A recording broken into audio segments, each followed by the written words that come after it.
தேவனுடைய நாமம் மேம்படுவதாக. இன்றைய பாடல். நாட்டில் உள்ள யாவருமே கடிகூர்ந்து பாடிடுங்க. நாட்டில் உள்ள யாவருமே கடிகூர்ந்து பாடிடுங்க.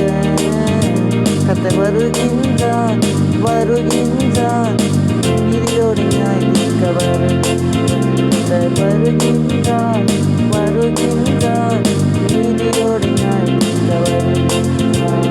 கர்த்தருக்கு புது பாட்டை பாடுங்க. பூமியின் குடிகள் எல்லாம் கர்த்தரை பாடிடுங்க. இன்றைய வசனம் சங்கீதம் 96:12-13. நாடும் மதிலுள்ள யாவும் கலிகூறுவதாக. கர்த்தருக்கு முன்பாக காட்டு விருட்சங்கள் எல்லாம் கெம்பீரிக்கும். அவர் வருகிறார், அவர் பூமியை நியாயத்தீர்க்க வருகிறார். அவர் பூலோகத்தை நீதியோடும் ஜனங்களை சத்தியத்தோடும் நியாயத்தீர்ப்பார். கர்த்தர் உங்களை ஆசீர்வதிப்பாராக. இயேசு உங்களை நேசிக்கிறார்.